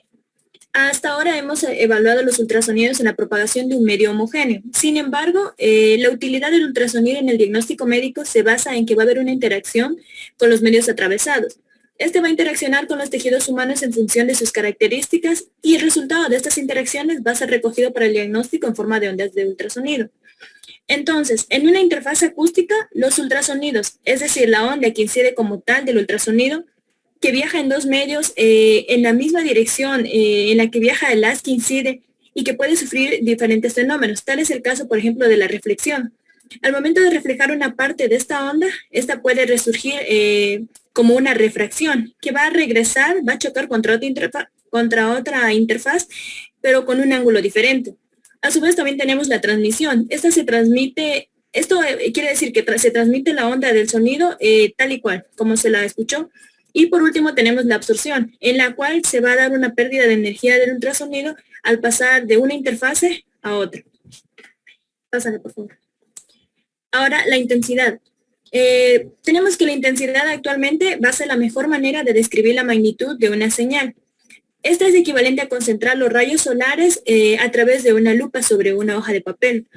Aquí vemos cómo la potencia de los rayos del sol es insuficiente para quemar el papel. Pero si concentramos los rayos del sol en un área específica, podemos aumentar el poder como tal de estos y podemos ocasionar que se queme el papel. Entonces, es importante determinar cómo está la intensidad del ultrasonido, ya que esta va a determinar la seguridad del mismo. principalmente cuando se utiliza en áreas muy sensibles, como lo es el feto, el ojo y el cerebro. Por tal razón, se recomienda seguir el principio ALARA. Este principio viene en siglas que significan utilizar la menor exposición posible del ultrasonido para evitar hacer un daño, provocar un daño. Tenemos que el promedio de intensidad de una imagen en modo B va a ir desde los 20 milivoltios por centímetro cuadrado, mientras que en un doble color puede alcanzar hasta los 2000 milivoltios por centímetro cuadrado, ya que se va a concentrar mayor potencia, pero en un área más pequeña. Por último, tenemos que la atenuación se va a medir en decibeles y va a ser ocasionada por dos mecanismos. Uno va a ser por la modificación de la dirección del haz, ya sea por un mecanismo de refracción, divergencia o dispersión, y la otra va a ser por la absorción, pues tenemos que la atenuación tiene importancia ya que configura la profundidad de la zona que puede explorarse. Tenemos que la atenuación va a ser fuerte en el hueso, siendo este de 20 decibeles, en el pulmón de 40 y en las partes blandas va a ser más baja. Cámbiale, por favor. Ahora vamos a continuar con los transductores. Vamos a hablar sobre lo que son los transductores. Como todo sistema de ultrasonido se basa en 4 elementos, como es el transmisor, el transductor, el receptor y el procesador. El transductor es el que se encarga de transformar esta energía eléctrica en energía mecánica, en el proceso de emisión del ultrasonido y a la viceversa. Pásale, por favor. Todos los transductores van a estar compuestos por 3 partes principales. Primero tenemos los elementos piezoeléctricos. Inicialmente para los elementos piezoeléctricos o la placa de los materiales piezoeléctricos se utilizaban cristales de cuarzo, pero en la actualidad utilizamos cristales sintéticos como es el titanato de bario. Lo segundo es que se utiliza una placa de emparejamiento. Como vemos, viene relacionado con la superficie protectora, y esta capa de emparejamiento va a cubrir el cristal y va a mejorar la transmisión de ondas. El último es el material de refuerzo y este material viene como un material amortiguador que se encuentra ubicado posterior al cristal. Los transductores se van a clasificar en 2 categorías. Tenemos los mecánicos y los electrónicos. Dentro de los electrónicos tenemos los lineares, tenemos los curvilíneos, los intercavitatorios. Cámbiale, por favor. A modo de resumen, tenemos que el objetivo del ultrasonido como tal va a ser producir imágenes de estructuras anatómicas, pero utilizando técnicas de pulso de ultrasonido. Entonces tenemos que un transductor va a enviar los impulsos que éste va a recibir una vez que la onda incidente es reflejada. Ahora vamos a obtener los ecos. Por los tejidos posteriormente se van a amplificar estos ecos recibidos y van a ir a una planta central de procesamiento, lo cual va a configurar una imagen. Tenemos que la distancia entre el transductor y el reflector se va a determinar por el tiempo que demora en llegar. Aparte, lo importante sobre los transductores es que estos mismos emiten la señal de sonido y ellos la reciben. Hay transductores de alta frecuencia, baja frecuencia. Mientras más alta es la frecuencia del transductor, tengo una mejor calidad de la imagen, pero menor penetración. Y mientras más baja es la frecuencia, puedo penetrar más, aunque mi resolución no sea buena. Todo eso está en juego. Entonces, si tengo un transductor lineal, regrésale al anterior, por favor. Ahí está el transductor lineal. Ese me sirve para las partes blandas, rodilla. Regrésale uno más. Ahí está, por ejemplo, justo ese transductor lineal está mostrando una rodilla. No puedo ver los tendones, la grasa, la piel. El sectorial, que tiene baja frecuencia, me sirve para penetrar y ver el corazón. El convexo me sirve para ver el abdomen, también tiene baja frecuencia. Y los endocavitarios, que se adaptan a las cavidades anatómicas con alta frecuencia para poder tener mejor resolución de los órganos pélvicos. Avancemos. ¿Qué viene luego? Los artefactos. A ver, tiene 2 minutos. Ya termina esto. Ok. Bueno, principalmente tenemos que saber que los artefactos en los sistemas, la mayoría de los artefactos en el ultrasonido se producen cuando una de las 2 reglas es alterada. Principalmente se altera el haz del sonido. Sabemos que en el ultrasonido el haz del sonido sale de manera recta desde el transductor y va a regresar de manera recta de la misma manera. Entonces el artefacto es el que se va a encargar de tergiversar, por ejemplo, esta imagen, y muchas de las veces nos puede ayudar a a darnos un diagnóstico clínico, nos puede ayudar a darnos un diagnóstico o también nos puede ayudar a confundir. Algunos artefactos, pásale por favor, que tenemos es el anillo abajo, tenemos la cola de cometa, tenemos imagen en espejo, pásale. Tenemos el artefacto en fantasma, el sombreado de bordes y la distorsión de límites. Son algunos de los ejemplos. Y por último tenemos los términos que se utilizan en ultrasonografía. Principalmente tenemos hiperecogénico, lo que nos quiere decir que genera ecos en gran intensidad, o sea, ecos muy audibles. Esta va a caracterizarse por tener un tono blanco. Blanco intenso, podemos encontrar aquí el hueso, la calcificación, podemos encontrar una cicatriz. Hipoecogénico o hipoecoico, genera ecos de baja intensidad, podemos encontrarlo en un tono gris oscuro. La podemos ver en tendinitis, en el músculo normal, por ejemplo, con respecto al tendón, este va a tener este tono. Isoecogénico nos quiere decir que tiene la misma ecogenicidad y va a tener un tono gris blanco. Y por último tenemos anecoico o anecogénico, que no emite ecos, va a tener un color negro intenso y es característico principalmente de los derrames, los hematomas y las roturas de vasos sanguíneos. Y gracias. Muy bien, hemos tenido buenas exposiciones el día de hoy. Hay una tarea que hay que resolver para justamente aclarar un poco más el tema de las ventajas y desventajas de los métodos de imagen. Mañana no vamos a tener clase, de aquí nos vemos el siguiente miércoles y ya vamos a planificar bien cómo recuperar esa clase que estamos atrasados, ¿de acuerdo? Muy bien, entonces que descansen, buena noche, hasta luego. Gracias, doctor. Hasta luego, doctor. Gracias.